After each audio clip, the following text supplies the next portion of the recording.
What if the greatest freedom you could create in your life has nothing to do with how much money you earn, how attractive you look, or whether everyone approves of your choices? What if real freedom begins with something much more difficult and much more powerful, the courage to understand yourself? We spend years learning how to perform for the world. We learn what we are supposed to look like, how relationships are supposed to work, what success is supposed to mean, how much money we should have, and what other people might think of our choices.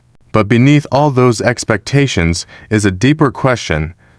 Are you actually living according to your own values, or are you simply following a script someone else gave you? Your sexuality is not merely about attraction or intimacy. It is connected to identity, health, relationships, communication, boundaries, culture, responsibility, and the way you understand yourself and other people. Your financial life is no different. Money is not simply about wealth. It is about choices. It is about whether you can handle an emergency, whether you can leave a harmful situation, whether you can pursue an opportunity, and whether your future is being sacrificed for temporary approval. Remember this: the less you need to prove, the more freedom you have to build. You do not need a perfect body. You need self-respect. You do not need a perfect relationship. You need honesty and mutual respect. You do not need unlimited wealth. You need greater financial resilience and choice. You do not need to know everything. You need the courage to keep learning. Every conversation, every boundary, every financial decision, and every habit is building your future. So ask yourself one uncomfortable question. If you continued living exactly as you are today, would your future self thank you or wish you had been brave enough to change? Imagine standing in a room filled with people and asking a question that seems simple but immediately makes everyone a little uncomfortable. What does it actually mean to understand your sexuality? Most people would probably begin talking about attraction, relationships, bodies, intimacy, or sexual behavior.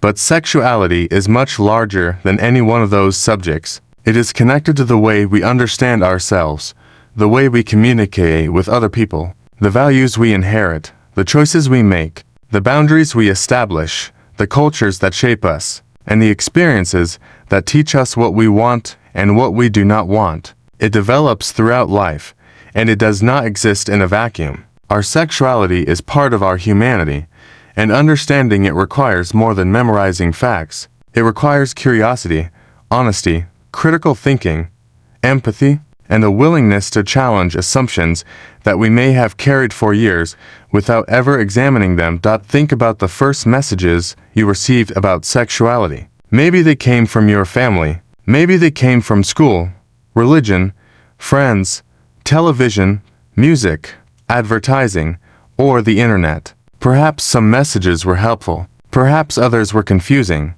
Maybe you were taught that certain subjects should never be discussed. Maybe you learned that asking questions was embarrassing. Maybe you were given strict expectations about how men or women should behave, what relationships should look like, or what kind of person was considered desirable. And perhaps, as you grew older, you discovered that real human beings did not always fit those neat categories. You met people whose experiences were different from yours. You encountered different cultures, different identities, different relationship patterns, different bodies, and different ways of expressing affection. Suddenly, the world became more complicated than the rules you had been given. That moment of discovering complexity can be uncomfortable, but it can also be the beginning of genuine education. Education is not simply the process of collecting answers. Sometimes education begins when we discover that the question we were asking was too small. Instead of asking, "What is normal?" perhaps we should ask, "What is healthy, consensual, respectful, and appropriate for the people involved?" Instead of asking, "Why doesn't everyone experience relationships the way I do?" perhaps we should ask, "What can I learn from the differences among people?" Instead of asking, "How can I make someone want me?" perhaps we should ask, "How can two people communicate honestly about what they want?" Those questions move us away from judgment and toward understanding. And understanding matters because human beings are not machines. We do not all respond to intimacy, affection, attraction, or relationships in exactly the same way. Our experiences are influenced by personality, culture, family history, health, age, beliefs, social circumstances, and individual preferences. Even to people who appear remarkably similar on the surface may have completely different internal experiences. One person may need a great deal of emotional closeness before feeling comfortable with intimacy. Another may experience attraction differently. Someone else may place enormous importance on independence. Another person may value partnership and shared experiences above almost everything else. None of these differences automatically tells us whether someone is a good or bad person. The more important questions concern respect, honesty, consent, responsibility, and the well-being of everyone involved. This is why I believe one of the most important skills we can develop is the ability to separate preference from morality. We can have personal preferences without treating everyone who differs from us as inferior. You may have a particular vision of what a relationship should look like. You may have cultural or religious values that guide your choices. You are entitled to those values, but maturity asks you to recognize that your personal choice is not automatically a universal rule for every other adult. You can say, "This is right for me," without insisting, "This must be right for everyone." That distinction creates room for diversity without requiring you to abandon your own convictions. At the same time, respecting diversity does not mean abandoning ethical standards. There are principles that matter regardless of personal differences. Consent matters. Coercion is not acceptable. Deception that undermines another person's ability to make informed decisions can cause profound harm. Violence is not intimacy. Manipulation is not love. Pressure is not consent. Respect for another person's autonomy is not optional. These principles create the foundation within which healthy diversity can exist. Consent deserves particular attention because it is often discussed as though it were merely a single question asked at the beginning of an encounter. In reality, healthy consent is part of communication. It requires attention to willingness, freedom, and the ability to make a genuine choice. People can change their minds. They can become uncomfortable. They can decide that they do not want to continue. A respectful person understands that another human being is not a contract to be fulfilled. A person's boundaries remain meaningful throughout an interaction. That principle extends beyond sexuality. Think about everyday life. If a friend says, "I don't want to discuss that," respect means listening. If someone says, "I cannot lend you money," respect means accepting the answer. If a partner says, "I need some time alone," respect means recognizing that independence is not automatically rejection. If a colleague says, "Please don't share that information," respect means treating confidentiality seriously. Boundaries are a normal part of healthy relationships because every human being has an interior life that belongs to them, and here is a principle worth remembering. A healthy relationship does not eliminate boundaries. It creates a place where boundaries can be expressed without fear.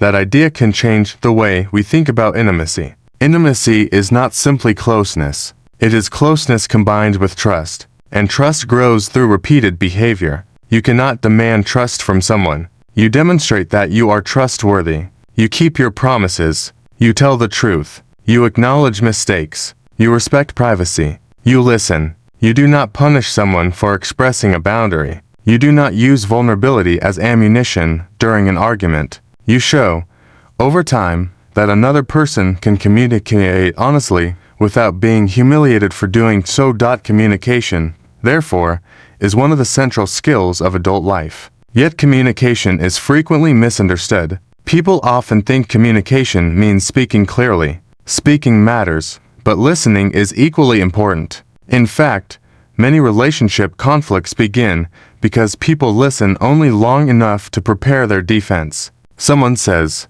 "I felt ignored," and the other person immediately responds, "I was busy." Someone says, "I'm worried about our finances," and the response is, "You're worrying too much." Someone says, "That comment hurt me," and the answer is, "You're too sensitive." In each case, the response may contain information, but it does not necessarily address the emotional meaning of what was said. Listening does not require agreement. You can understand someone without agreeing with their interpretation. You can say, "I understand why that experience affected you," without saying, "Everything you believe about it is correct." That distinction allows difficult conversations to become less threatening. It gives both people room to speak without turning every disagreement into a competition. The same principle applies to money.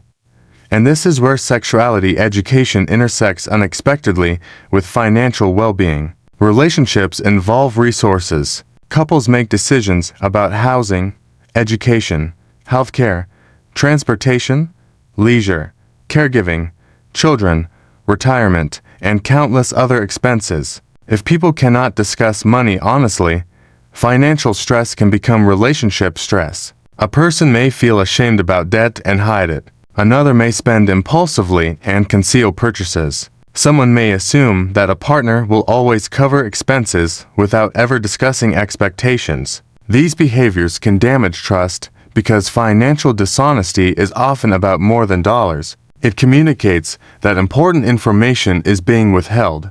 Financial freedom begins with honesty about reality.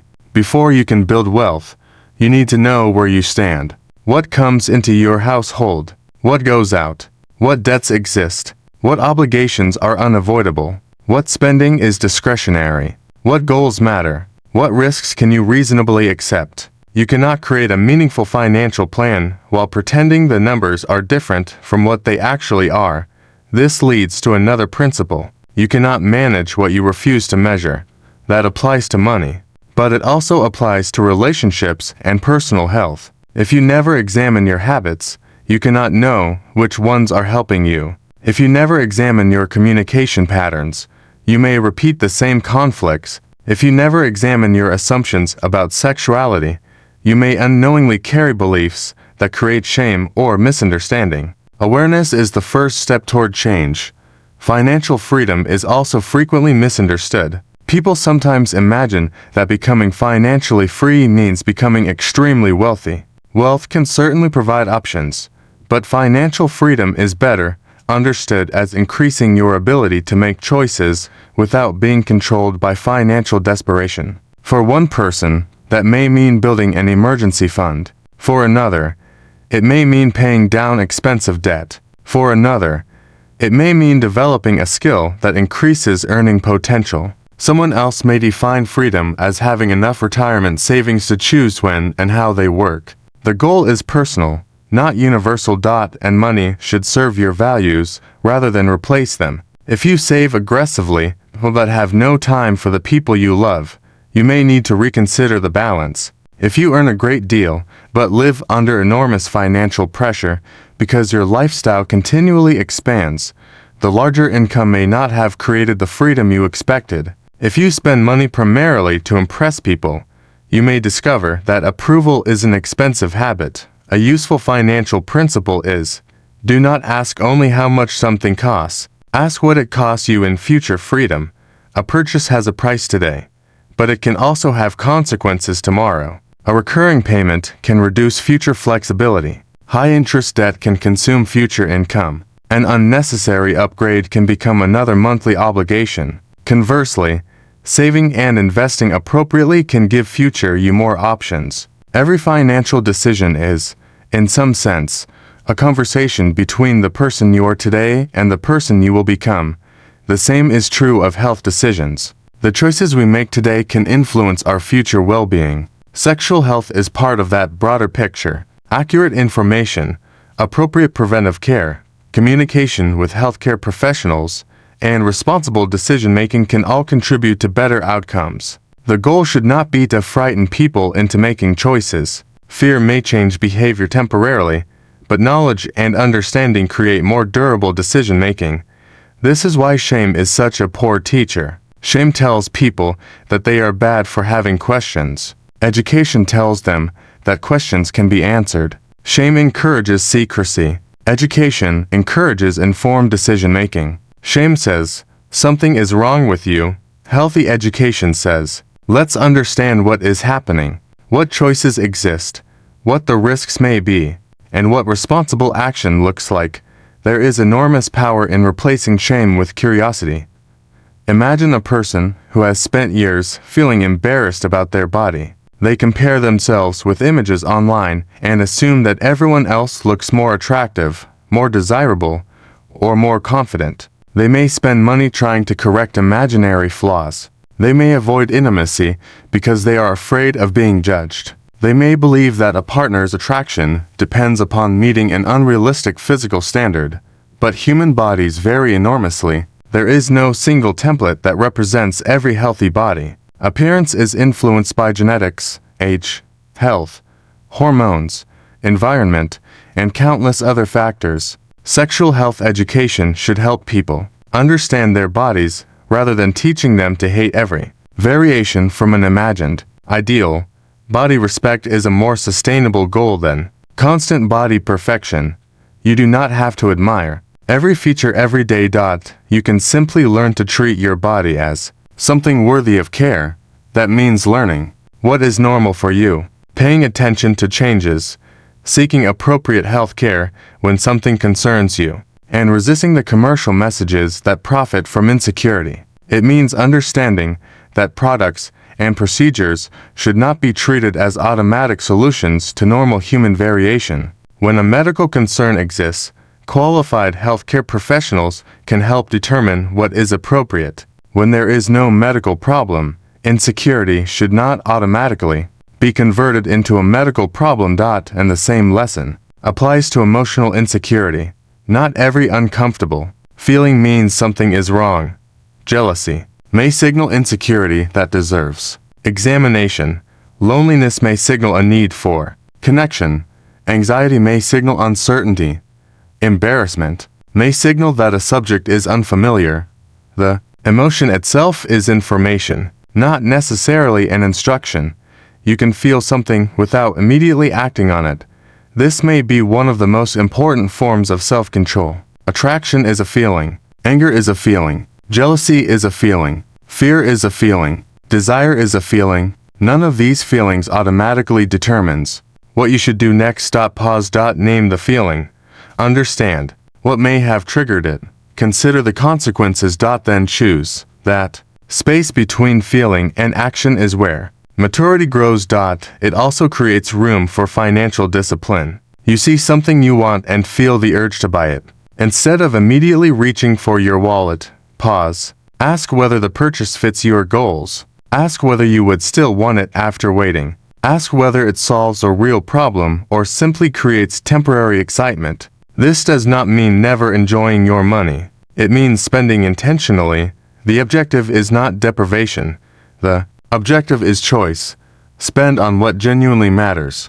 Save for what matters later. Avoid allowing every advertisement to decide what your priorities should be. And remember that financial freedom is not a race against everyone around you. Your circumstances are different. Your responsibilities are different. Your income may be different. Your starting point may be different. Comparing your financial life to someone else's can create unnecessary shame because you rarely know the complete context behind their apparent success. Instead, ask, am I becoming more financially capable than I was before? Do I understand my finances better? Am I reducing avoidable financial stress? Am I building useful skills? Am I making decisions that support my long-term goals? Those are meaningful measures of progress. The same principle can be applied to relationships. Instead of asking whether your relationship looks impressive compared with other people's relationships, ask whether you feel respected. Can you communicate? Can you disagree? Can you maintain appropriate independence? Can you express a boundary? Can you discuss money? Can you talk about health? Can you admit mistakes? Can you support one another's growth? A relationship does not need to look perfect to be healthy. It needs to be real. Real relationships involve negotiation. Two individuals will not always want the same thing at the same time. One may want more social activity. Another may need solitude. One may be more comfortable discussing emotions. Another may need time before speaking. One may be a natural saver. Another may enjoy spending. Differences do not automatically destroy relationships. The question is whether those differences can be addressed through respectful communication. Negotiation is not failure. Negotiation is what happens when two autonomous people take each other's needs seriously, and sometimes negotiation reveals that two people are fundamentally incompatible. That can be painful, but incompatibility is not necessarily evidence that either person is evil. Sometimes the people simply want different futures. Recognizing that reality can prevent years of resentment. This is why knowing yourself matters. If you do not know your values, you may constantly adapt to whoever is closest to you. If you do not know your financial priorities, you may spend according to someone else's lifestyle. If you do not know your boundaries, you may discover them only after they have been crossed. If you do not know what kind of relationships you want, you may accept relationships simply because they are available. Self-knowledge gives you a foundation. Ask yourself what respect looks like to you. Ask yourself what you need to feel safe. Ask yourself what you want your money to accomplish. Ask yourself what kind of future you are building. Ask yourself which beliefs you inherited and which you have personally examined. Ask yourself whether your behavior reflects the values you claim to hold. These questions do not produce perfect answers overnight. They produce direction. And direction is more valuable than pretending to have certainty. Life changes. People change. Bodies change. Relationships change. Financial circumstances change. Careers change. Values may evolve as we learn. A belief that once seemed unquestionable may become more complicated when we encounter new evidence or experiences. Changing your mind after learning something new is not weakness. It can be intellectual maturity. You are allowed to say, I understand this differently now. You are allowed to grow beyond an old version of yourself. You are allowed to revise your financial strategy. You are allowed to leave a relationship that no longer reflects your values. You are allowed to ask new questions about your identity. You are allowed to seek professional guidance. You are allowed to begin again. One of the most damaging myths about adulthood is that everyone else has figured everything out. They have not. Many people simply become better at hiding their uncertainty. Social media makes this even more difficult because we see curated moments rather than complete lives. Someone posts the vacation, not the debt, the engagement photo, not the argument that happened beforehand, the promotion, not the anxiety, the beautiful home, not the financial obligations behind it. Do not compare your private reality with someone else's public presentation. Compare your present self with your previous self.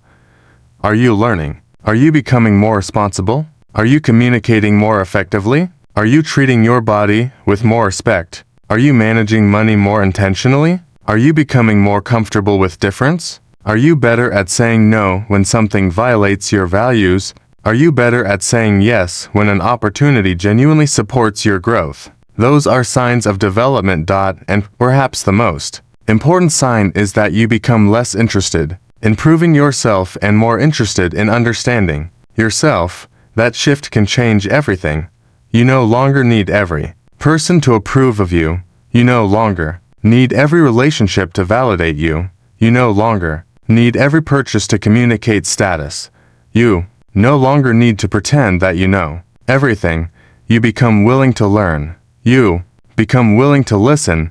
You become willing to change. And that is where genuine freedom begins. Not freedom from responsibility. Freedom through responsibility. Not freedom from other people. Freedom alongside other people. Not freedom from consequences. Freedom through understanding consequences. Not financial freedom as endless consumption. Financial freedom as increased choice and not sexual freedom as doing whatever impulse demands. Sexual well-being as informed, consensual, respectful, responsible choice. If you can carry those principles into the rest of your life, you will have something far more valuable than a collection of facts. You will have a framework for making decisions in a complicated world. You will understand that sexuality is not merely a private subject disconnected from everything else. It touches identity, communication, relationships, health, culture, personal values, and social expectations. And because those areas intersect, the quality of the decisions you make in one area can influence the others. That is why education matters. Education gives you language. Language gives you the ability to communicate. Communication creates understanding. Understanding makes informed choice possible. And informed choice creates agency. That is the journey we are beginning. From confusion toward understanding, from shame toward knowledge, from assumption toward communication, and from dependence on external approval toward personal responsibility. You do not need to become someone else to become healthier. You need to understand yourself more honestly. You do not need to live exactly like everyone around you to build a meaningful life. You need to identify your values and make choices consistent with them. You do not need to become wealthy overnight to move toward financial freedom. You need a realistic plan, patience, discipline, and the willingness to learn. And you do not need to understand every person completely before treating them with dignity. You need empathy, humility, and respect. Carry those principles with you, and the questions that once seemed uncomfortable can become opportunities for growth. Because the ultimate goal is not simply knowing more about sexuality. It is learning how to become a more informed, responsible, compassionate, and self-directed human being. There is a particular kind of silence that can exist between two people who care about each other. It is not the peaceful silence of comfort. It is the silence created by things left unsaid. One person wants to ask a question, but is afraid of the answer. Another wants to explain a feeling, but worries about being judged. Someone is concerned about sexual health, but feels embarrassed to bring it up. Someone else is worried about money, but has convinced themselves that discussing finances will create conflict. So both people continue moving through the relationship, hoping the other person will somehow understand what has never been spoken. And eventually, the unspoken becomes heavier than the spoken. Resentment begins to grow where conversation should have been. Suspicion takes the place of trust. Anxiety takes the place of reassurance. What began as an attempt to avoid discomfort creates a much larger discomfort later. This is one of the great lessons of adulthood. Avoiding a difficult conversation does not make the issue disappear. It simply gives the issue more time to grow. Communication is therefore not merely a social skill. It is a form of prevention. When people can speak honestly, they have an opportunity to solve problems while those problems are still manageable. When they cannot speak honestly, even small misunderstandings can become enormous. A partner who says, "I need more affection," may not be asking for a specific behavior at all. They may be asking whether they matter. A person who says, "I am worried about our spending," may not simply be talking about numbers. They may be asking whether the two of you are building the same future. Someone who says, "I am uncomfortable," may not be criticizing the other person. They may simply be trying to protect a boundary. If we respond only to the literal words and ignore the meaning beneath them, we may win an argument while losing the opportunity to understand. That is why I want you to develop a habit of curiosity. When you hear something unexpected, instead of immediately defending yourself, ask a question. Can you tell me more? What did you mean when you said that? What would make you feel more comfortable? What are you worried might happen? What do you need from me? Questions create space. They slow down the impulse to judge. They remind us that the person in front of us has an internal world that we cannot see directly. And perhaps one of the most valuable principles for any relationship is this: do not punish honesty simply because you dislike what honesty reveals. If someone tells you the truth about their feelings, you may not like the truth. You may feel disappointed. You may disagree. But if every honest conversation produces anger, ridicule, threats, or punishment, people eventually learn to hide information. And once people begin hiding important information, the relationship becomes increasingly difficult to navigate because neither person is operating with the full picture. A relationship built on fear may appear peaceful from the outside, but silence is not the same as peace. Healthy communication does not mean that every conversation will be comfortable. In fact, meaningful conversations are sometimes uncomfortable precisely because something important is at stake. The goal is not to eliminate discomfort. The goal is to make difficult conversations safe enough that both people can participate honestly. This becomes especially important when discussing sexual boundaries. People are sometimes taught that attraction should make communication unnecessary. We hear stories suggesting that to people who are truly compatible will simply know what the other person wants. But that idea belongs more to fantasy than reality. Human beings are not mind readers. Desire does not create telepathy. Attraction does not erase differences.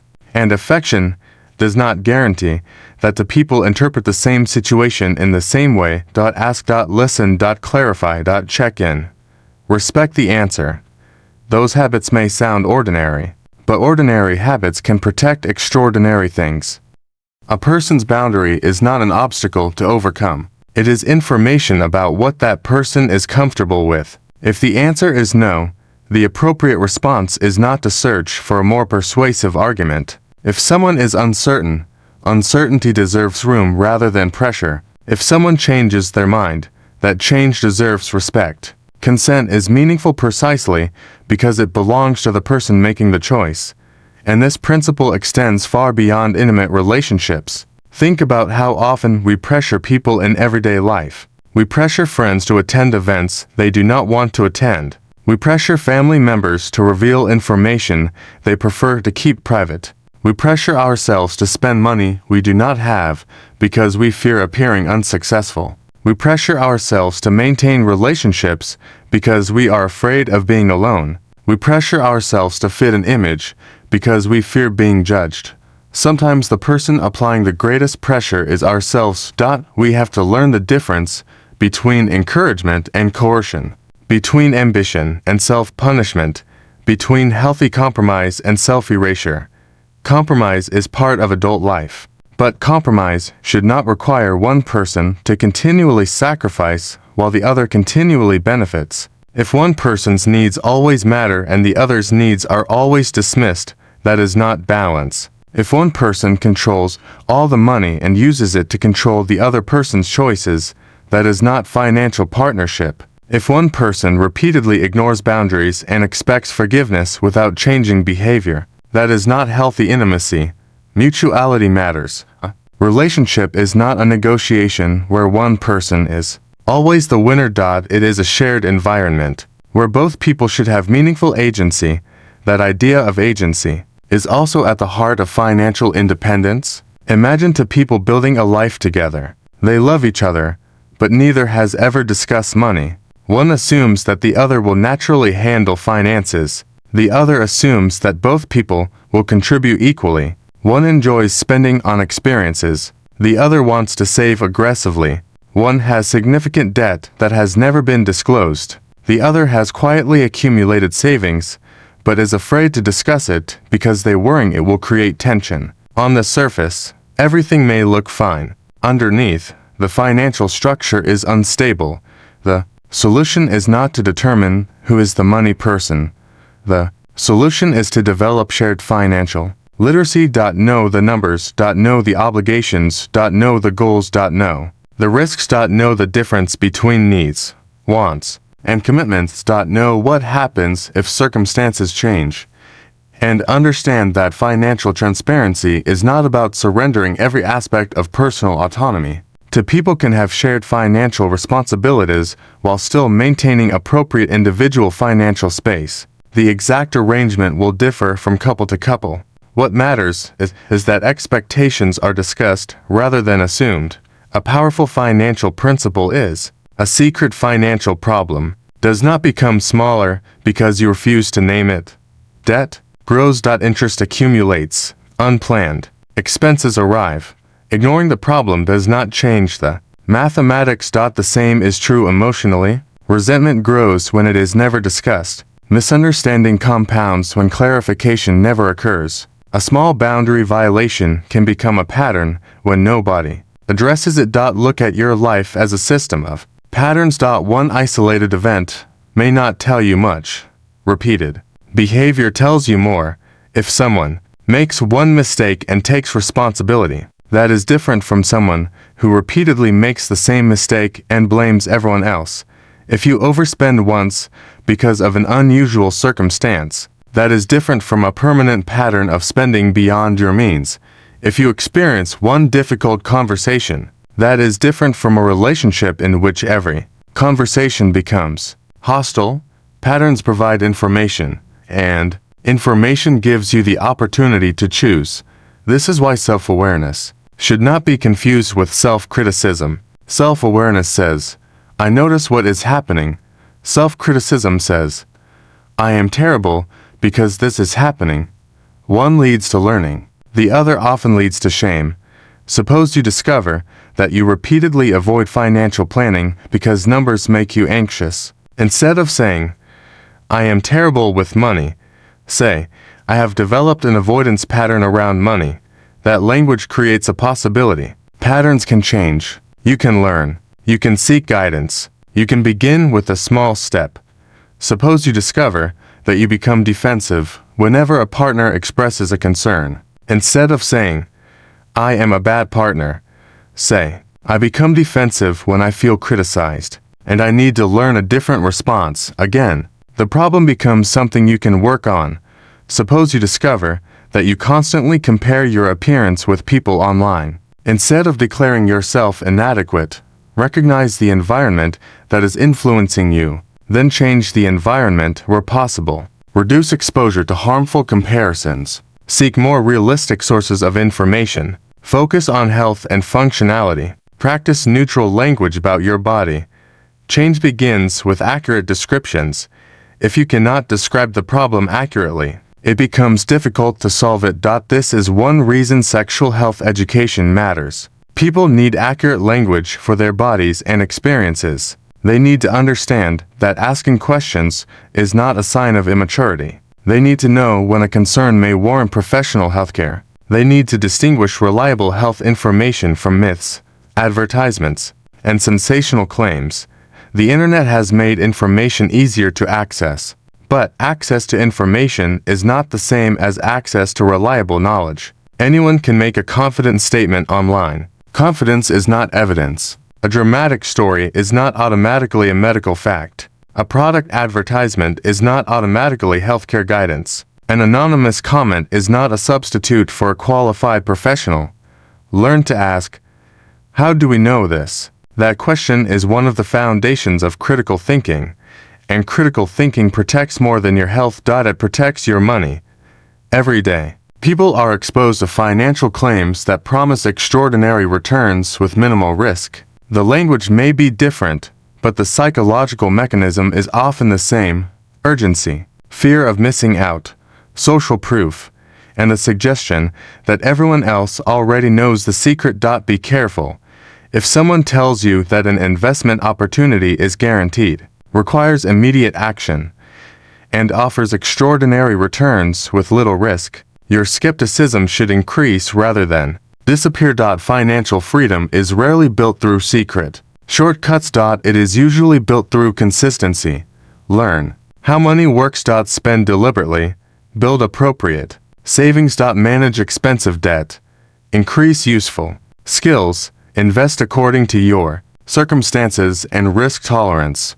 Diversify appropriately. Avoid scams. Give long-term strategies time, and understand that the right financial plan for one person may be completely inappropriate for another. This principle matters because financial comparison can be just as destructive as body comparison. Someone may see another person's lifestyle and conclude, I need that, but they do not see the complete financial picture. They do not know whether the person owns the home, rents it, inherited it, has enormous debt, or simply spends every dollar to maintain appearances.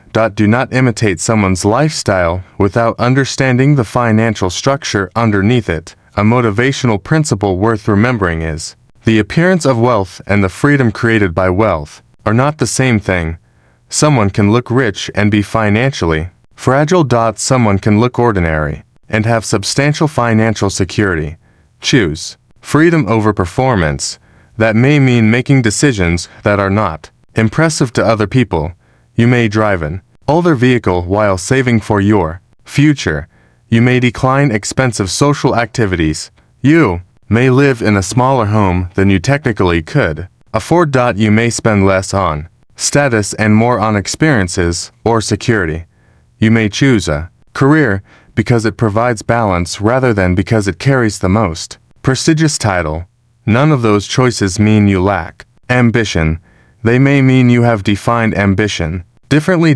And this brings us back to sexuality, because our intimate lives are also influenced by social expectations. People are frequently told what attractiveness should look like, what masculinity or femininity should mean, how relationships should progress, and what milestones supposedly prove that a person is successful. These messages can become so familiar that we stop noticing them, question them. Where did this expectation come from? Does it reflect your values? Does it respect the autonomy of others? Does it contribute to health and well-being? Or are you following it simply because you fear being judged? The ability to question inherited expectations is one of the great privileges of education.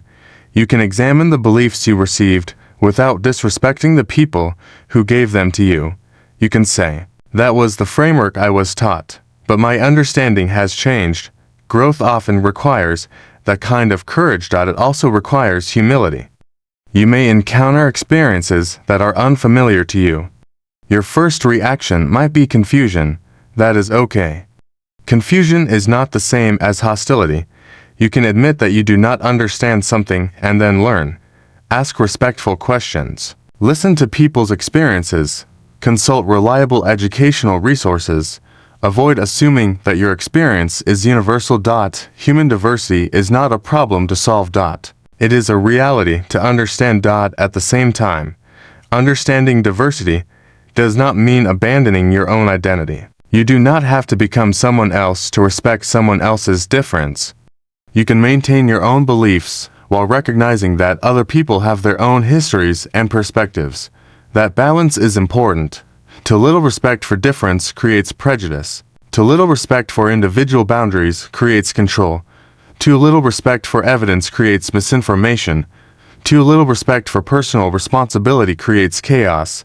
Healthy communities require all four forms of respect: respect for people, respect for autonomy, respect for evidence, and respect for consequences.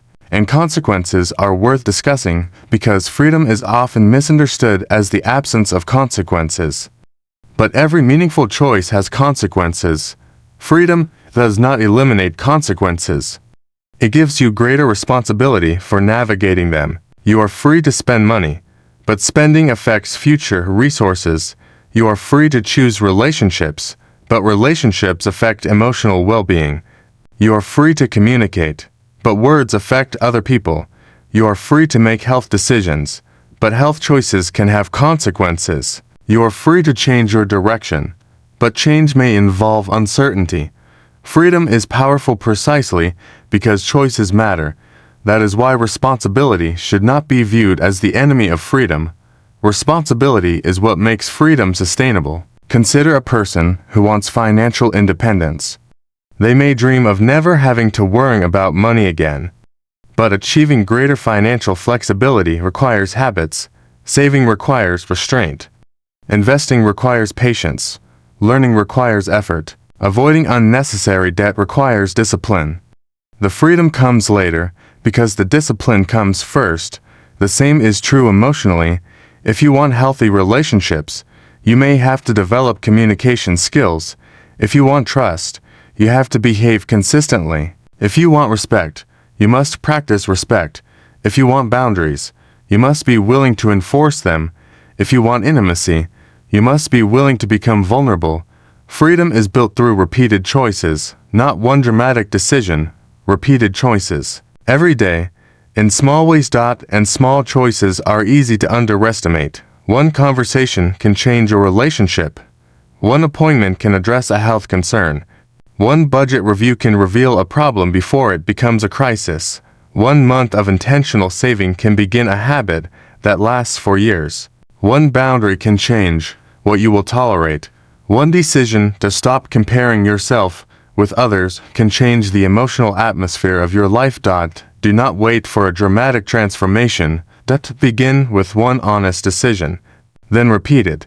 This is where patience becomes essential. We live in a culture that celebrates immediate results, instant messages, instant purchases, instant entertainment, instant answers. But human development rarely works that way. Trust takes time. Financial security takes time. Learning takes time. Healing takes time. Understanding yourself takes time. Do not mistake slow progress for no progress. A person who saves a small amount consistently is building something. A person who learns to communicate a little better each month is building something. A person who becomes more comfortable asking health questions is building something. A person who learns to recognize manipulation earlier is building something. A person who becomes less dependent on external approval is building something. These changes may be invisible to everyone else. They are still real. And eventually, the invisible becomes visible. The savings account grows. The relationship becomes calmer. The boundaries become stronger. The confidence becomes quieter. The decision-making becomes more deliberate. You stop reacting to every emotional impulse. You start choosing. That is maturity. It is not becoming emotionless. It is learning how to experience emotions without allowing every emotion to become an order. You can be angry and choose not to attack. You can be jealous and choose to communicate. You can be afraid and choose to gather information. You can be attracted to someone and choose to respect their boundaries. You can want something and choose to wait.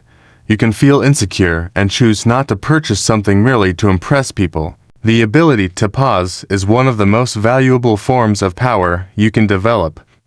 Between stimulus and response, there is a space. Use it. In that space, ask yourself, what am I feeling? What do I actually want? What are the consequences? What information am I missing? What would I advise someone I love? Is this consistent with my values? Then choose. And understand that sometimes the best choice will be to wait. Waiting is not weakness. Waiting can be wisdom. You do not have to respond to every message immediately. You do not have to make a financial purchase immediately. You do not have to define a relationship immediately. You do not have to answer every question about yourself immediately.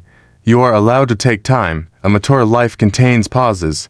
And in those pauses, we often discover what we really think.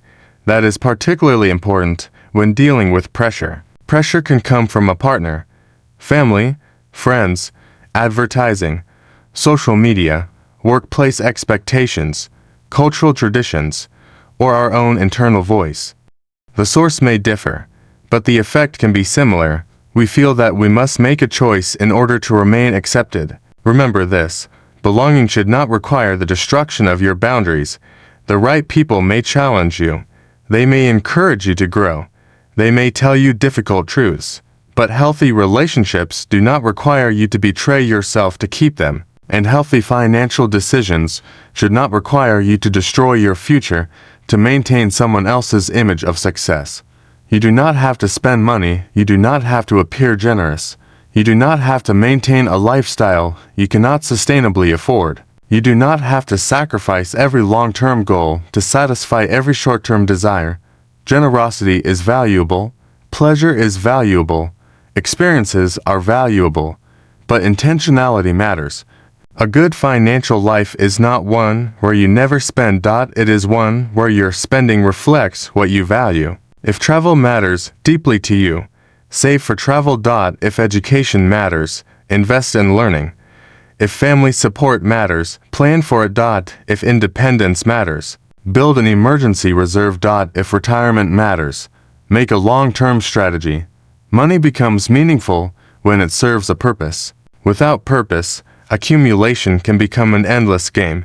There is always another product. Another upgrade. Another status symbol. Another person to impress. Another number to chase. At some point, you must decide what enough means. That question is surprisingly powerful. What would enough money allow you to do?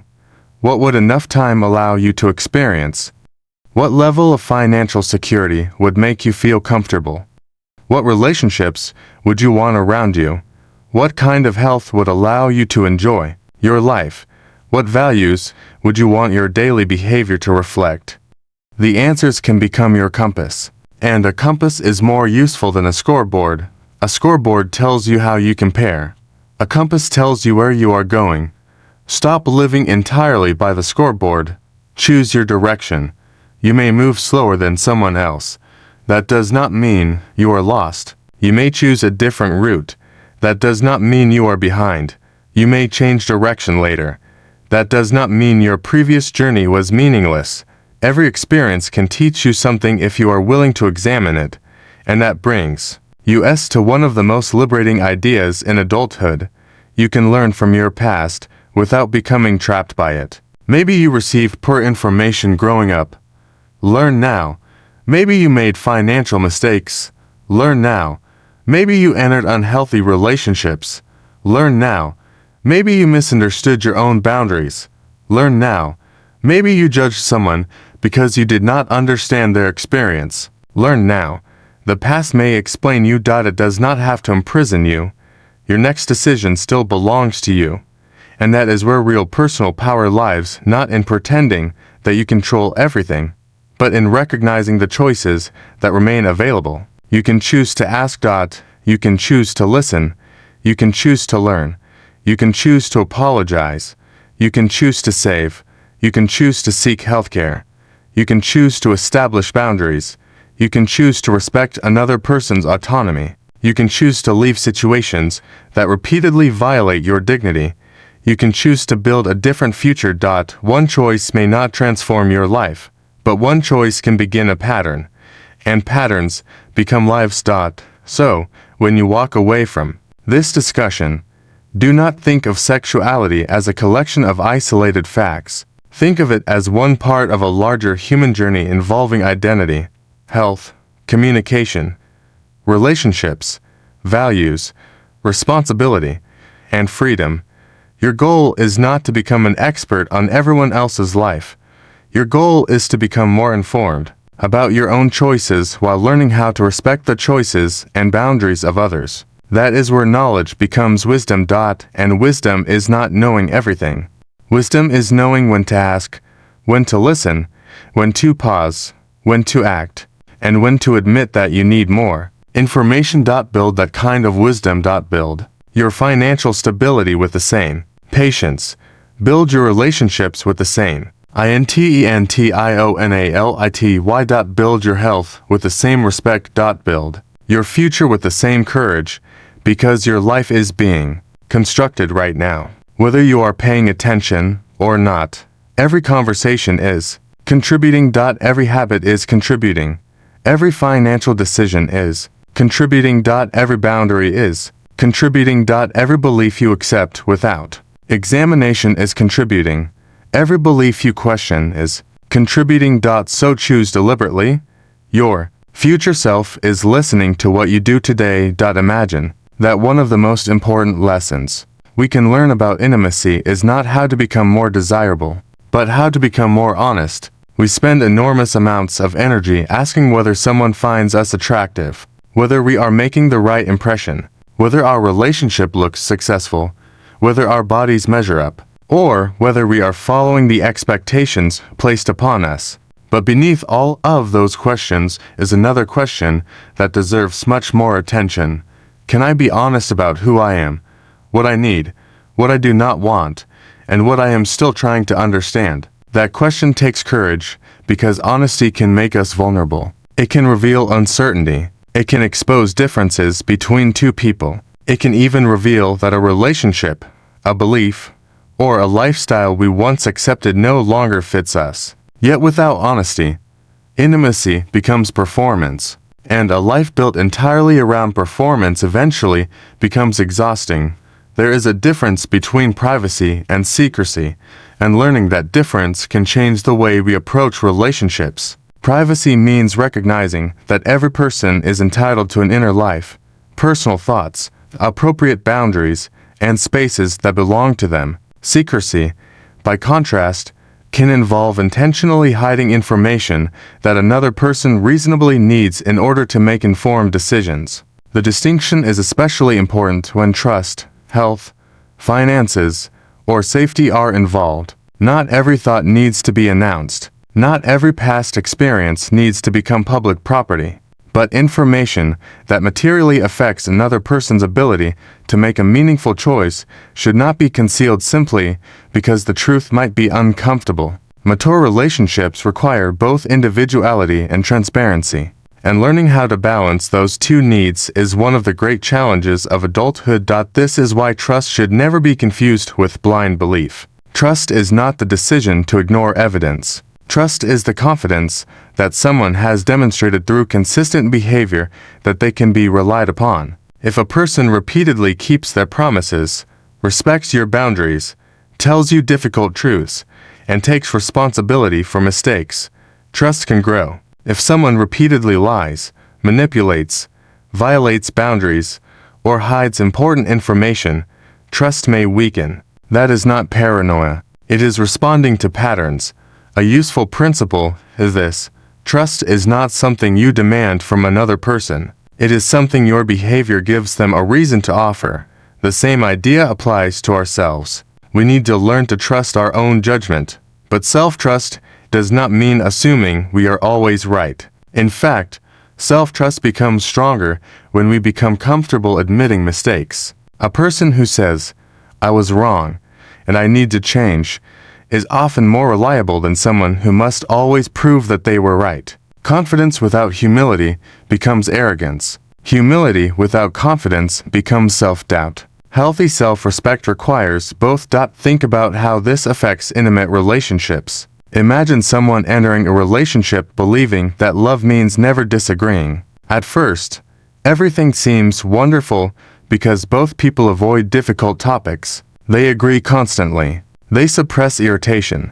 They tell themselves that conflict is a sign of incompatibility. But eventually, the suppressed differences emerge. One person wants children and the other does not.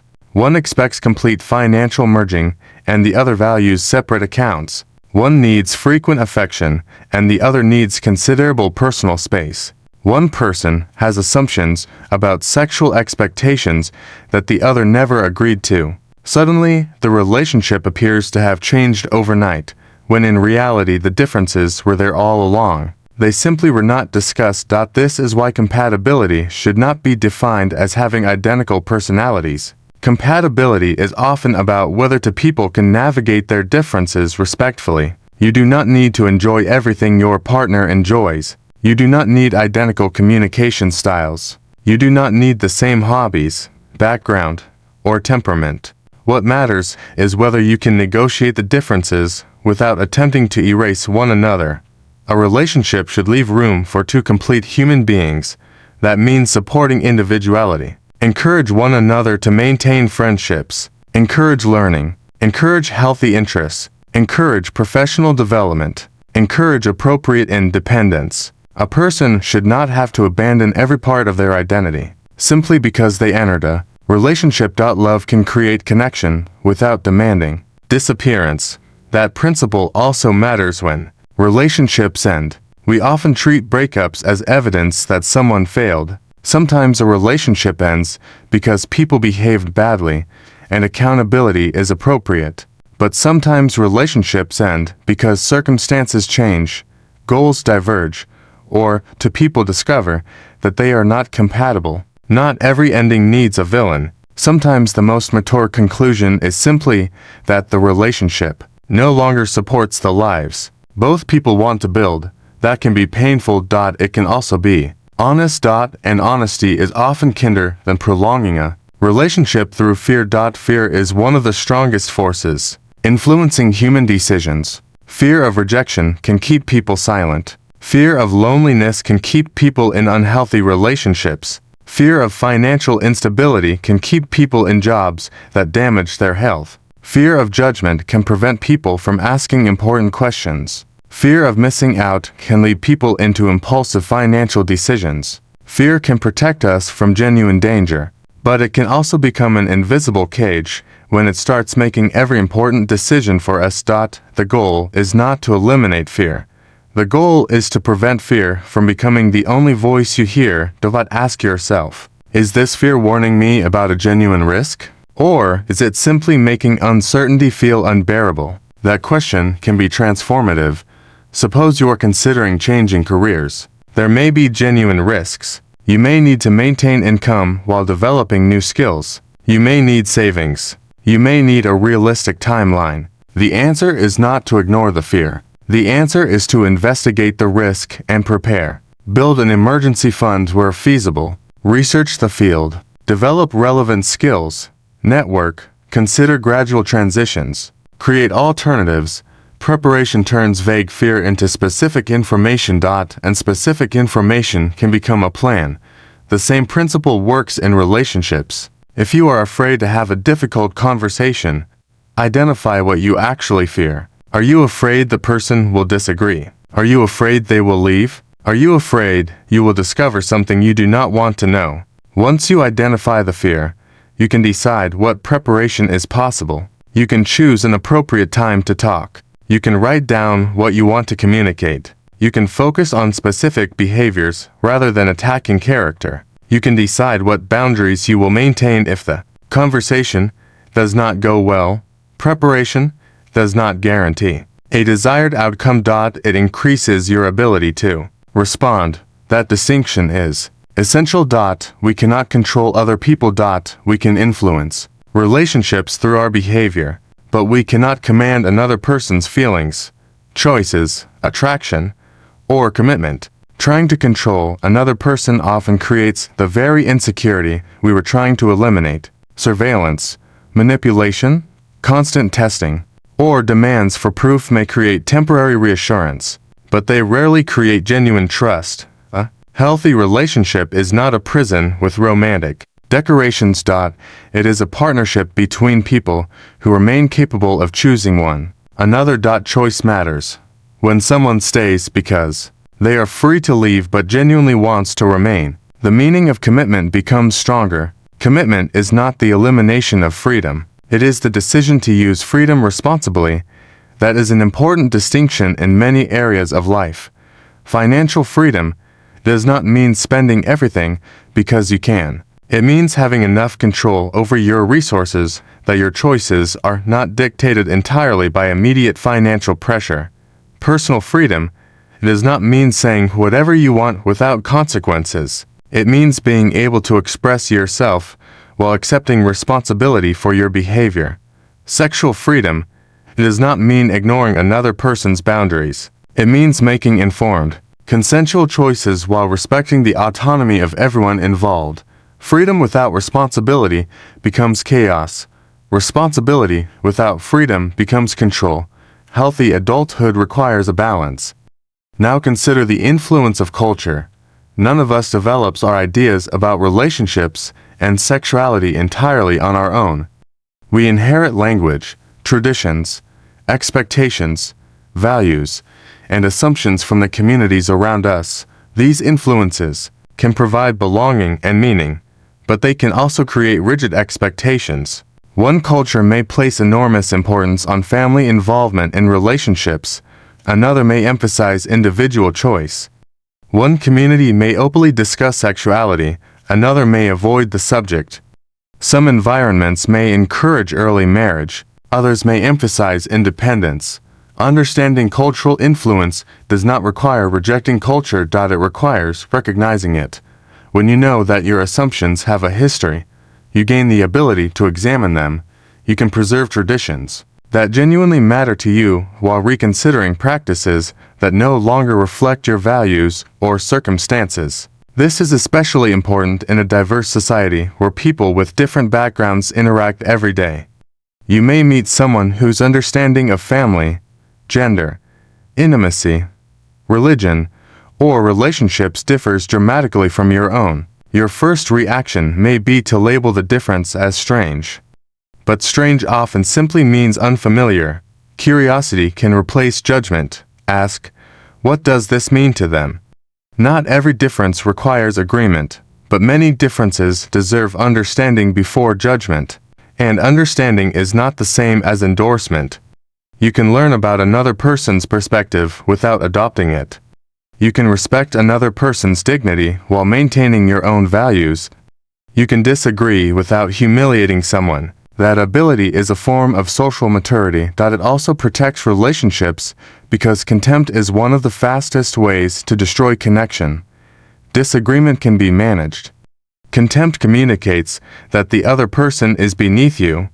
Once contempt becomes habitual, communication becomes much more difficult. So, when you disagree, challenge the idea rather than attacking the person's humanity. Say, I see this differently. Not, you are stupid. Say, that behavior hurt me. Not, you are a terrible person. Say, I cannot accept that arrangement. Not, you are worthless. Language matters because words create emotional environments. The same is true of the language we use toward ourselves. If your internal dialogue is constantly hostile, even achievements may feel insufficient. You accomplish something and immediately move the goalpost. You reach one financial milestone and decide that you are still behind. You improve your health and immediately criticize the next imperfection. You develop a healthy relationship and begin worrying that it could disappear. Perfection is an endlessly moving target. A healthier approach is progress. Progress asks, what is better than before? Maybe you communicate more effectively. Maybe you understand your finances. Maybe you have begun saving. Maybe you have learned to recognize unhealthy patterns earlier. Maybe you are more comfortable discussing sexual health with a qualified professional. Maybe you are more accepting of differences. Maybe you have learned to say no. Those changes deserve recognition. Motivation is not created only by enormous victories. It is created by noticing evidence that your efforts are working. That is why I would offer you this principle. Do not wait until you have transformed your life to acknowledge that you are changing it. Notice the small evidence. A person who once avoided every financial statement and now reviews their accounts monthly has changed. A person who once could not express a boundary and now says, I am not comfortable with that, has changed. A person who once responded to conflict with anger and now takes a pause before answering has changed. A person who once believed every difference was threatening and now asks questions has changed. Growth often looks ordinary while it is happening. Another area where growth matters is sexual health. Health is not something that should be discussed only when a problem becomes severe. Preventive care, accurate information, appropriate screening, when recommended, communication with healthcare providers, and awareness of one's own body, all parts of responsible health behavior. When something changes or concerns you, seeking qualified medical guidance is more reliable than trying to diagnose yourself through random online searches. This principle is worth carrying into every part of life. Use information to guide your decisions, but use qualified expertise when the stakes are high. A search engine can give you possibilities. A qualified professional can evaluate your individual situation. An online financial influencer can provide opinions. A regulated professional or credible educational resource may provide more appropriate context. A friend can offer emotional support. A trained counselor or healthcare professional may be needed when a problem exceeds what friendship can reasonably address. Knowing when to seek help is not weakness. It is resource management. And that brings us back to financial freedom. Your resources include more than money. You have time. Attention. Energy. Skills. Relationships. Health. Reputation. All of these can be invested or wasted. Imagine your attention as a bank account. Every day, you receive a limited amount. If you spend it on endless comparison, outrage, gossip, and anxiety, there may be little left for learning, relationships, health, or meaningful work. Protect your attention. The same principle applies to your time. If every hour is committed to obligations that do not reflect your values, you may have an impressive schedule, but very little freedom. Financial freedom without time freedom can be incomplete. A person can have significant income and still feel trapped because their lifestyle requires them to work constantly. That is why lifestyle inflation deserves attention. As income rises, people often increase spending automatically. A larger salary becomes a larger house, a more expensive vehicle, more subscriptions, more travel, and more financial commitments. The person earns more but does not necessarily feel freer. Instead of automatically increasing every expense when income rises, consider directing part of the increase toward future freedom. Save. Invest appropriately. Pay down costly debt. Build skills. Create flexibility. Enjoy some of the money too. The point is not to deny yourself every pleasure. The point is to prevent every increase in income from becoming another increase in obligation. A useful principle is, when your income rises, let your freedom rise with it. That might mean that some of every raise becomes future security. Over time, those decisions can compound. Compounding is not just an investment concept. It applies to habits. Small positive habits repeated over years can create enormous differences. The same is true of negative habits. A small amount of unnecessary spending repeated every day can become substantial. A small amount saved consistently can become meaningful. A small improvement in communication repeated across years can transform a relationship. Never underestimate repetition. Your life is shaped by what you repeatedly do. This is why identity can be more powerful than motivation. If you tell yourself, "I am trying to save money," saving may feel like a temporary project.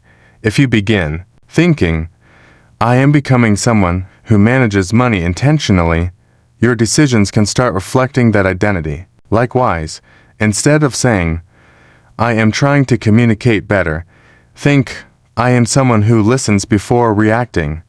Instead of saying, "I am trying to respect boundaries," think, "I am someone who takes consent seriously." Instead of saying, I am trying to become healthier," think, "I am someone who treats health as a long-term responsibility." Identity can reinforce behavior, but be careful not to turn identity into a rigid prison. People can change. You are not required to remain exactly who you were yesterday. You can become more disciplined. More compassionate. More knowledgeable. More confident. More financially capable. More emotionally mature. More comfortable with difference. Growth does not betray your past. It expands your future. And sometimes expansion requires letting go. Let go of the belief that asking questions makes you weak. Let go of the belief that relationships must look identical to be valid. Let go of the belief that money is a measure of human worth. Let go of the belief that vulnerability is always weakness. Let go of the belief that saying no makes you selfish. Let go of the belief that being different automatically means being wrong. Let go of the belief that you must have everything figured out before you begin. You can learn as you go, but learning requires action. Read credible material. Ask questions. Have conversations. Seek professional guidance. Review your finances. Reflect on your relationships. Pay attention to your health. Challenge assumptions, and then apply what you learn. Knowledge that never changes behavior is only information. Wisdom is information translated into better choices. One of the most powerful ways to turn knowledge into action is to create personal principles. You might decide, for example, that you will never make major financial decisions under intense emotional pressure. You might decide that you will not stay silent when a health concern deserves professional attention. You might decide that you will never use someone's vulnerability against them. You might decide that you will not tolerate repeated disrespect simply because you fear being alone. Principles reduce decision fatigue. When you know what you stand for, you do not have to renegotiate your values every time circumstances become difficult. But principles should be thoughtful rather than rigid. Circumstances matter. Compassion matters. Context matters. The goal is not to create a collection of rules that prevent you from thinking. The goal is to create a framework that helps you think more clearly. And sometimes the most important principle is simply, pause before you decide. Pause before the purchase. Pause before the angry message. Pause before the accusation. Pause before accepting an opportunity that sounds too good to be true. Pause before making a commitment you do not understand. Pause before assuming you know what another person meant. A pause can prevent an enormous amount of damage. We often believe that action is always better than hesitation. But thoughtful hesitation is not the same as paralysis. Sometimes the wisest action is to gather more information. That is particularly important when decisions have irreversible or difficult to reverse consequences. Ask yourself, how costly would it be to be wrong? If the cost is high, slow down. If the decision is easily reversible, you may not need to overthink it. This is a useful framework for finances, health, and relationships. A small discretionary purchase does not require the same analysis. A major financial commitment, trying a new hobby, does not require the same preparation as changing careers. Having a casual conversation does not require the same planning as ending a long-term relationship. Match the level of deliberation to the level of consequence. That is practical wisdom. And practical wisdom is what allows freedom to become sustainable. You do not need to eliminate risk from your life. You need to understand it. There is no completely risk-free existence. Relationships carry emotional risk. Investments carry financial risk. Careers carry professional risk. Vulnerability carries emotional risk. Even refusing to act carries risk, because opportunities can disappear. The goal is not zero risk. The goal is informed risk. Know what you are risking. Know what you could lose. Know what you could gain. Know whether you can recover if things go badly. And never confuse confidence with certainty. A confident person can say, "I do not know." In fact, that may be one of the clearest signs of confidence. People who are terrified of appearing ignorant often pretend to know everything. They repeat myths. They refuse correction. They become defensive when presented with evidence. A confident learner can say, "I hadn't considered that." That sentence can open a door that allows new information to enter. And the willingness to learn is especially important in sexuality because social knowledge changes, language evolves, research develops, and people's understanding of identity and relationships becomes more nuanced over time. You do not have to know every term or understand every experience immediately. You can learn respectfully. Curiosity is not disrespect. Curiosity combined with humility can be one of the most respectful responses to something unfamiliar. Ask, listen, learn, and remember that no individual is required to educate everyone else about their identity or experience. Sometimes the responsibility belongs to us to seek credible information independently rather than demanding that another person become our personal teacher. Respect includes respecting people's energy. That principle applies to relationships generally. Emotional labor is real. If one person is always solving every problem, remembering every appointment, managing every household task, initiating every difficult conversation, and carrying every emotional burden, resentment can build even when nobody intends harm. Shared life should involve shared responsibility. Talk about expectations. Divide tasks realistically. Notice invisible labor. Say thank you. Ask what needs attention. Do not wait for someone to become exhausted before acknowledging their contribution. The same concept applies to finances. Household labor and financial labor both require recognition. If one person manages the budget, bills, insurance, taxes, appointments, and long-term planning, that person may carry a tremendous cognitive load. Even if the other person contributes money, the management burden can still be unequal. Financial partnership means more than splitting expenses. It means developing shared understanding. Both people should ideally know enough about the financial structure that one person's absence does not leave the other completely helpless. This is another route to financial freedom. Financial literacy. Learn how accounts work. Understand debt. Know what insurance you have. Understand major contracts before signing. Keep important records organized. Know where your money is going. Understand basic investment concepts before investing. Be cautious with financial products you do not understand, and teach children appropriate financial skills as they grow. Money should not be a forbidden subject. Silence around money can create vulnerability. Education creates resilience. The same can be said about sexual health. If young people are never given accurate, age-appropriate information, they do not stop being curious.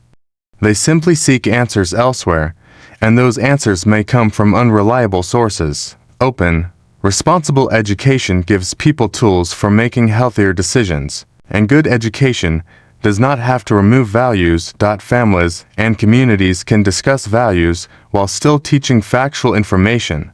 Knowing how something works does not force a person to choose it. Information expands understanding. It does not dictate personal behavior. That distinction is essential. Education should give people the ability to make informed decisions consistent with their values and circumstances. It should not rely on fear as the primary mechanism. Fear can make people hide. Knowledge helps people think. And thinking is what we need when life becomes complicated. Because life will become complicated, you will encounter situations that do not fit neatly into categories. You will meet people who surprise you.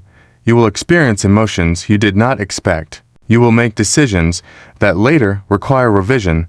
You will discover that some financial goals take longer than expected. You will learn that relationships require more work than romantic stories suggest.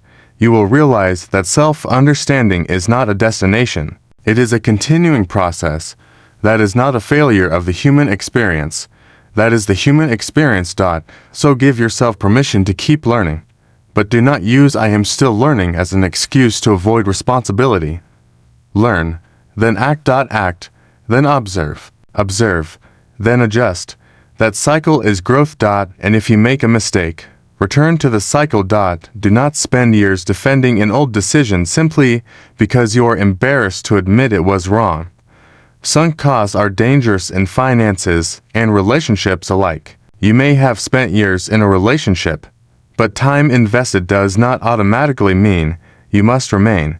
You may have spent money on an investment, but previous spending does not mean you should continue if the underlying decision no longer makes sense. You may have spent years believing something, but the time spent believing it does not make the belief true. Past investment is information. It is not always a reason to continue. Sometimes courage means changing course. And changing course can be an act of respect for your future self. Your future self deserves consideration. When you spend today, your future self receives the consequences. When you communicate today, your future relationship receives the consequences. When you care for your health today, your future body receives the consequences. When you learn today, your future mind receives the benefits. When you establish a boundary today, your future self learns what you are willing to protect. Think of every decision as a message to the person you will become. What message are you sending? Your needs do not matter. Your future can wait. Other people's approval is more important. Or, I am protecting you. I am preparing for you. I am learning for you. I am building choices for you. That mindset can transform ordinary decisions into meaningful ones. And perhaps that is the deeper lesson behind personal freedom. Freedom is not something you suddenly receive one day. You build it through knowledge, boundaries, financial discipline, healthy relationships, self-awareness, and responsible choices. You build it quietly. Then one day, you notice that you have options you did not have before. You can leave a bad situation. You can take a break. You can pursue education. You can change direction. You can say no. You can say yes. You can support someone you love. You can care for yourself. You can choose. And choice is precious. So protect it. Protect your health. Protect your time. Protect your attention. Protect your finances. Protect your boundaries. Protect your ability to learn. And protect the dignity of the people around you, because a truly successful life is not measured only by what you accumulate. It is measured by the quality of the choices you are able to make and the quality of the relationships you build while making them. The goal is not to become invulnerable. The goal is to become resilient, not to eliminate every uncertainty. To become capable of navigating uncertainty. Not to avoid every difficult conversation. To become capable of having difficult Conversations with respect. Not to control every outcome. 2. Become capable of responding wisely when outcomes surprise you, and not to become someone who never makes mistakes. To become someone who can learn from mistakes without allowing them to define the rest of their life. That is a much more realistic definition of strength, and it begins with something remarkably simple. Tell the truth. Listen carefully. Ask questions. Respect boundaries. Learn continuously. Manage your resources. Protect your future. And when you discover that you have been living according to someone else's definition of success, have the courage to write your own. There comes a moment in every person's life when information has to become wisdom. You can read about communication, learn about relationships, understand the importance of consent, study health, examine your beliefs, and even create a careful financial plan. But eventually, you have to step into real life and make choices. That is where education becomes meaningful. The real test is not whether you can repeat a definition. It is whether, when you are angry, frightened, attracted, embarrassed, uncertain, or under pressure, you can remember what matters and act accordingly. The world rarely gives us perfect circumstances for making decisions. Sometimes we have incomplete information. Sometimes emotions are intense. Sometimes other people want something from us. Sometimes the financial situation is difficult. Sometimes a relationship has become complicated. Sometimes our own past choices have created consequences that we wish we could erase. In those moments, character is revealed not by what we say we believe, but by what we actually do. I want you to imagine your life as a series of conversations between your present self and your future self. Every decision is part of that conversation. When you choose to communicate honestly, you are telling your future self that trust matters. When you respect another person's boundary, you are telling your future self that dignity matters. When you seek appropriate health care instead of ignoring a concern, you are telling your future self that your well-being matters. When you save money rather than spending everything simply to impress people, you are telling your future self that freedom matters. When you learn something uncomfortable instead of defending an old assumption, you are telling your future self that truth matters more than pride. None of these choices may look dramatic in the moment, but a meaningful life is usually built through decisions that seem small when they are made. This is why I encourage you to stop waiting for a perfect version of yourself before you begin living responsibly. You will never wake up one morning and suddenly know everything about relationships, health, sexuality, money, communication, or yourself. Human development does not work that way. You learn, you practice, you make mistakes, you reflect, and you learn again. The goal is not perfection. The goal is increasing awareness. The person you become 5 years from now should understand more than the person you are today. That does not mean you will never make another mistake. It means your mistakes can become teachers rather than permanent identities. One of the most important lessons we can learn is that responsibility and compassion belong together. Responsibility without compassion can become harshness. Compassion without responsibility can become avoidance. If someone makes a mistake, we can acknowledge the harm without declaring that the person is permanently incapable of change. If we make a mistake, we can accept accountability without deciding that we are beyond redemption. Healthy accountability asks, what happened? Who was affected? What needs to change? How can the harm be addressed? Shame often asks only, what is wrong with you? The first set of questions creates possibilities. The second can leave people trapped. That distinction matters enormously in relationships. Every relationship will contain moments when someone disappoints someone else. A forgotten commitment, a careless statement, a financial mistake, an argument, a misunderstanding, or an unmet expectation can create hurt. The question is not whether conflict will ever happen. The question is what happens after conflict. Can people acknowledge what happened? Can they listen to one another's experience? Can they distinguish intent from impact? Can they apologize without immediately adding excuses? Can they make a concrete change rather than offering only words? Can the person who was hurt eventually decide what they need in order to feel safe again? An apology is not simply saying, "I'm sorry." Sometimes the more meaningful apology is behavioral. It says, "I understand what happened. I recognize the effect it had, and I am changing what I do." Words can open the door, but consistent action rebuilds trust. And remember this, the strongest apology is not the one that sounds most convincing. It is the one that makes the harmful pattern less likely to happen again. That principle applies to money as well. If you repeatedly overspend and then apologize to yourself, the apology has limited value unless something changes. Create a system, track expenses, automate appropriate savings, reduce unnecessary recurring costs, address expensive debt, build an emergency reserve appropriate to your circumstances, increase your financial knowledge. A financial mistake should become a lesson that improves the system. Do not depend entirely on willpower. Willpower changes with stress, fatigue, emotion, and circumstances. Systems can make good choices easier. If you want to save, automate it where appropriate.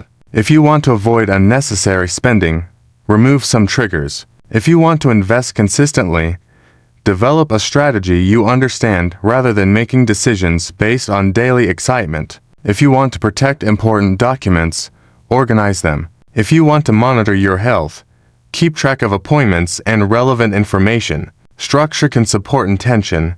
This leads to one of the most useful financial freedom principles. Make the right choice easier to repeat. Financial freedom rarely comes from one brilliant decision. It is more often the result of ordinary decisions repeated long enough to matter. You earn, you spend, you save, you invest when appropriate, you manage risk, you learn, you adjust, you repeat. Over time, those actions can create greater flexibility, but financial freedom should never become another form of social competition. There will always be someone earning more, owning more, traveling more, or displaying more expensive possessions.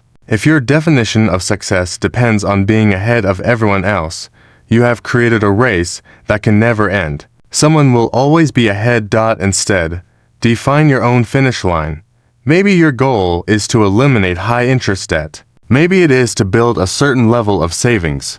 Maybe it is to have enough flexibility to change careers. Maybe it is to reduce financial anxiety. Maybe it is to support your family without destroying your own financial security. Maybe it is to reach a point where you can make important decisions without immediately asking, "Can I afford to survive if this goes wrong?" That last question is at the heart of financial independence. Creating enough resilience that one unexpected event that does not completely control your life. Money cannot solve every problem. It cannot guarantee love. It cannot guarantee health. It cannot guarantee happiness. But appropriate financial preparation can reduce certain forms of stress and increase your choices. That is valuable, and it is important to recognize that financial circumstances are shaped by many factors, including income, education, opportunity, family responsibilities, economic conditions, health, and circumstances beyond individual control. Personal responsibility matters, but simplistic messages that imply everyone can become wealthy merely by working harder ignore reality. Good financial education should encourage responsibility. Without turning hardship into a moral judgment, you are not a failure because you started with less. You are not automatically successful because you earn more. Your financial situation is a circumstance to understand and manage, not a measure of your human value. That principle should be repeated because our culture often tells us otherwise. We see expensive lifestyles and assume they represent success. We see attractive people and assume they are happier. We see couples celebrating anniversaries and assume their relationship is perfect. We see confident speakers and assume they have no insecurity. We see successful entrepreneurs and assume they always knew what they were doing. We rarely see the complete story. Human beings are complicated. Every person you meet is carrying experiences you cannot see. That should make us more compassionate. It should also make us more cautious about comparison. When you compare yourself with an image, you are comparing your complete reality with a fragment of someone else's. That is rarely fair. The same principle applies to sexuality. Media frequently presents narrow images of attractiveness, desire, romance, masculinity, femininity, and relationships. These images can influence expectations without us realizing it. A person may begin believing that there is one correct body, one correct relationship structure, one correct way to experience attraction, or one correct timeline for adulthood. But human lives do not follow a single template. People differ in bodies, identities, experiences, cultures, preferences, relationship goals, and ways of understanding intimacy. Respecting that diversity does not require you to abandon your own values. It requires recognizing that another person's humanity is not invalidated simply because their experience differs from yours. There is an important difference between saying, "That is not my choice," and saying, "That person should not be allowed to make a different choice." The first can express personal values. The second moves toward control. Healthy communities need room for individual autonomy while also maintaining ethical standards that protect people from harm. That balance is not always easy. It requires judgment. It requires listening. It requires evidence. And it requires humility. Humility is especially important because none of us knows the complete story of another person's life. We may see a behavior without knowing its context. We may hear a statement without knowing its history. We may observe a relationship without knowing what happens privately. We may assume that a person's choices are easy when they are actually navigating circumstances we cannot imagine. Before judging, learn. Before assuming, ask. Before reacting, pause. And when you cannot know, admit that you cannot know. That is not weakness. That is intellectual honesty. The same honesty should guide sexual health decisions. When you have a health concern, do not let embarrassment prevent you from seeking appropriate care. When you encounter conflicting information, evaluate the quality of the sources. When a claim sounds sensational, ask what evidence supports it. When someone tries to sell you a product by making you feel ashamed of your body, recognize the commercial strategy. Insecurity is profitable. If a company can convince you that you are defective, it can sell you a solution. That does not mean every health product or cosmetic service is unnecessary. It means you should distinguish a genuine health need from a marketing message designed to create dissatisfaction. Ask yourself, would I still want this if nobody else could see it? That question can be surprisingly revealing. It applies to clothes, cars, homes, vacations, cosmetic products, and countless other purchases. Sometimes we genuinely want something because it improves our lives. Sometimes we want it because we believe it will change how other people perceive us. There is nothing inherently wrong with enjoying beauty, comfort, or status. But if your financial choices are primarily driven by external approval, the demand can become endless. There will always be another upgrade. Another trend, another comparison. Another person to impress. Freedom begins when you decide that your life does not need to be a permanent advertisement. Spend according to your values. Save according to your goals. Invest according to your knowledge and risk tolerance. And remember that simplicity can be a form of power. A person with fewer unnecessary obligations may have more flexibility.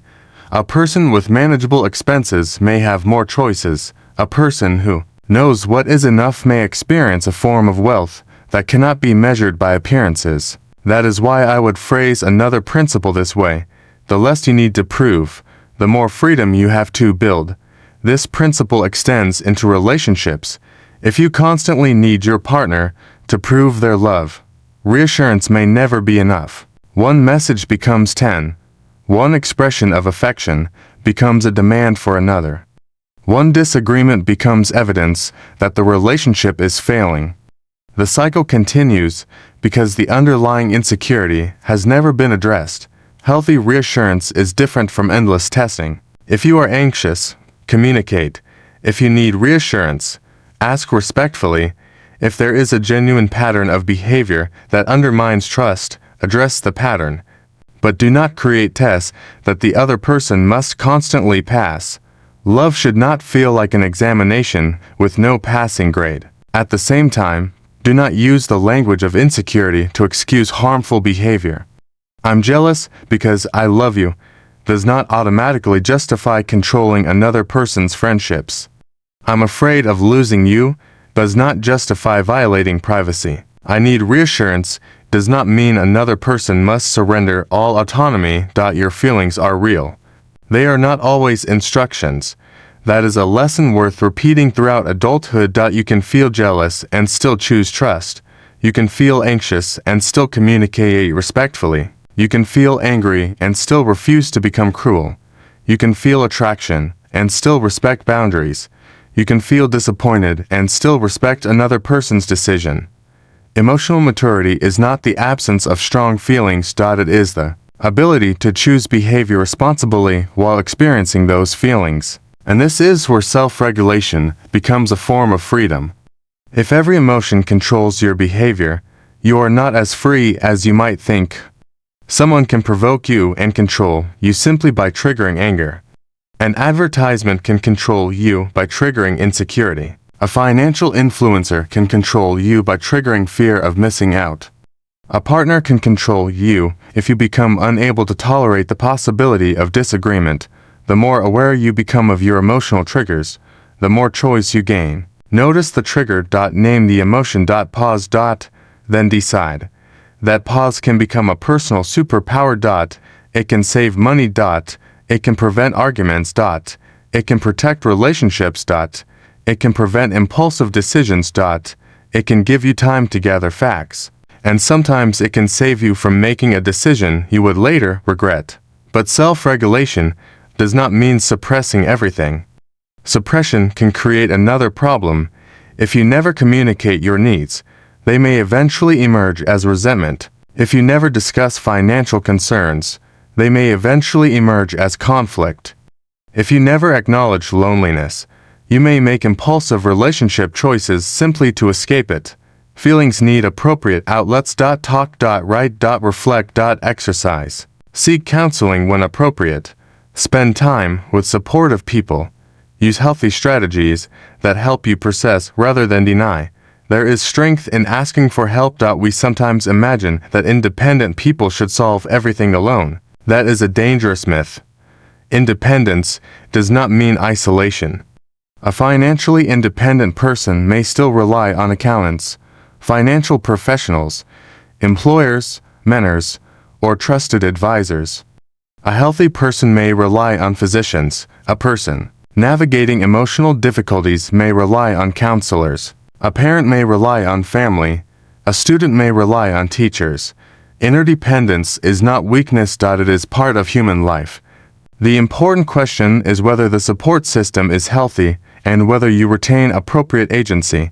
A strong support system can make difficult situations more manageable. That is another reason to invest in relationships beyond romance. Friendships matter. Family relationships matter. Community matters. Professional relationships matter. Mentorship matters. We should not expect one person to fulfill every emotional, intellectual, social, and practical need we have. No single relationship can carry the entire weight of a human life. Give people room to be different kinds of important. A friend may challenge your thinking. A family member may provide history. A colleague may provide professional insight. A mentor may provide perspective. A partner may provide intimacy. A healthcare professional may provide medical guidance. A financial professional may provide specialized advice.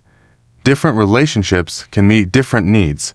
This diversity of connection can make life more resilient. And resilience is another form of freedom. If one relationship changes, you are not necessarily left with nothing. If one career ends, your skills may remain. If one financial plan fails, your knowledge may help you rebuild. If one belief changes, your ability to think remains. Resilience means having more than one source of strength. Build those sources deliberately. Learn skills. Maintain relationships. Protect your health. Build financial reserves where possible. Develop emotional awareness. Stay curious. These are investments in a future you cannot completely predict, and uncertainty is unavoidable. We often want guarantees before we act, but life rarely provides them. You cannot guarantee that a relationship will last forever. You cannot guarantee that an investment will perform exactly as expected. You cannot guarantee that your health will never change. You cannot guarantee that your career will remain stable. You cannot guarantee that everyone will understand your choices. What you can do is prepare. Preparation is not pessimism. Preparation is respect for reality. An emergency fund is preparation. A health check when appropriate is preparation. A difficult conversation is preparation. Learning a skill is preparation. Maintaining important documents is preparation. Having a backup plan is preparation. Knowing your boundaries is preparation. The prepared person is not the person who expects disaster. It is the person who understands that uncertainty exists and chooses not to be completely helpless when circumstances change. This is why financial freedom and personal freedom are connected. The more resilient your finances become, the more options you may have. The more resilient your relationships become, the more honestly you may communicate. The more resilient your health habits become, the more prepared you may be for change. The more resilient your emotional skills become, the less likely every difficulty is to overwhelm you. Freedom is built from multiple forms of resilience, and resilience is built from repeated preparation. Do not underestimate boring habits. Boring habits build extraordinary stability. Review your finances. Save consistently. Take care of your body. Communicate clearly. Keep promises. Ask questions. Read reliable information. Rest. Set boundaries.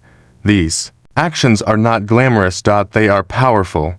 The internet often celebrates dramatic transformations, but most lasting change is much quieter. It happens when nobody is watching. It happens when you choose not to make the unnecessary purchase. It happens when you apologize instead of defending yourself. It happens when you schedule the appointment you have been avoiding. It happens when you say no to something that violates your values.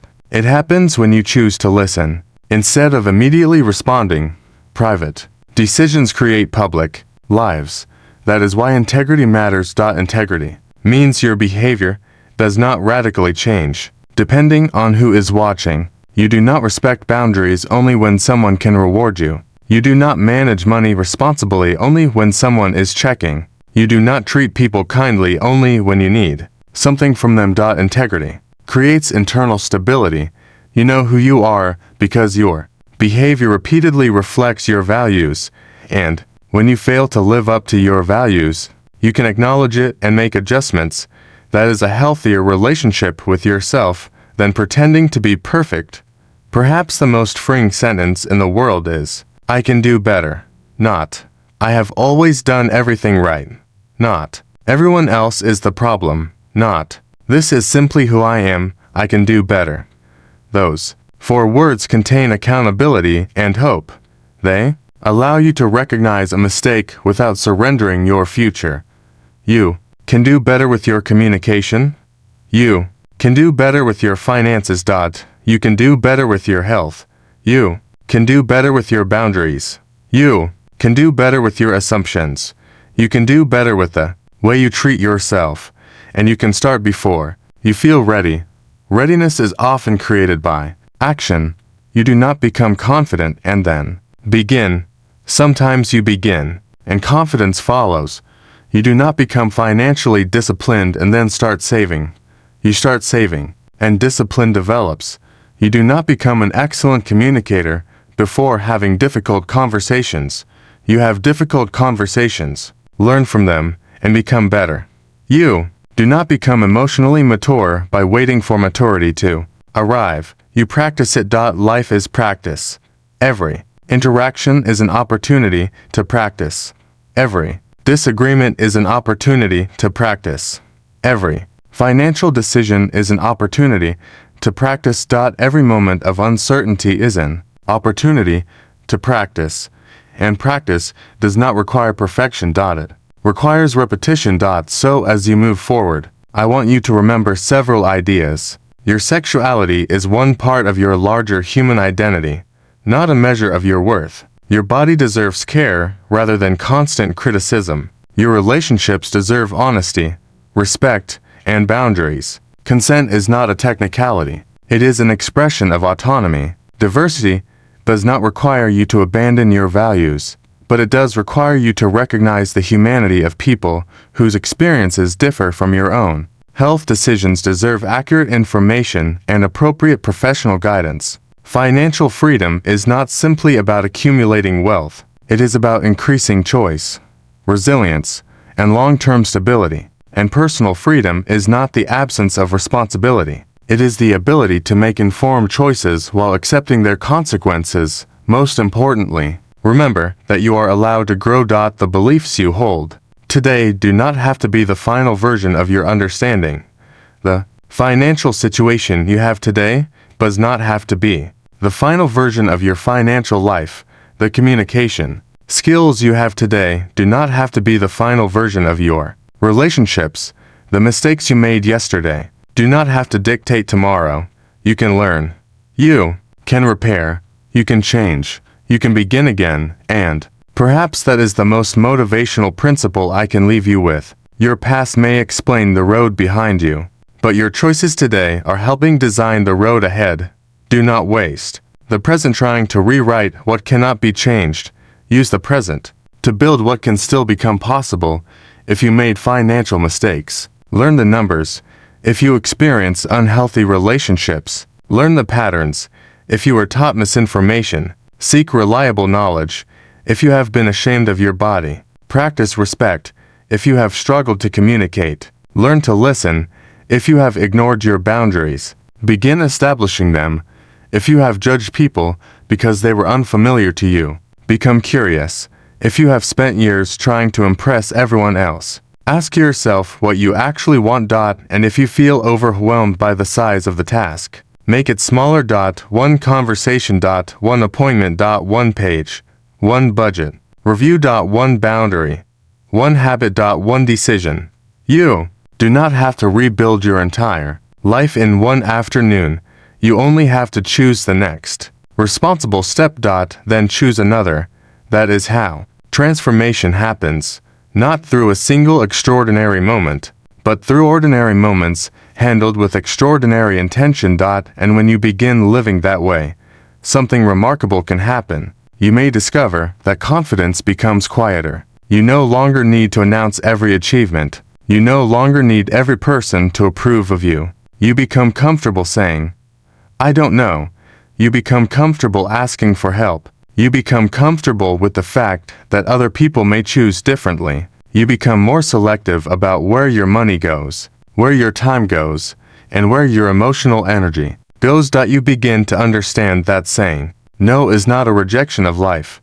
Sometimes saying no protects the life you are trying to build. And saying yes becomes more meaningful because it is intentional. Yes to learning. Yes to health. Yes to honest relationships. Yes to meaningful experiences. Yes to appropriate ambition. Yes to financial stability. Yes to personal growth. Yes to curiosity.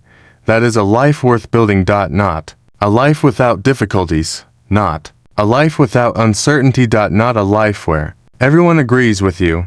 A life in which you possess enough knowledge, resilience, compassion, and self-awareness to navigate difficulty without losing yourself. That is the kind of freedom that cannot be purchased in a store. It is built. It is practiced. It is protected. And it begins with the decision to take yourself and the people around you seriously. So, when you leave this conversation, do not ask only, "What did I learn?" Ask something more powerful. What will I do differently?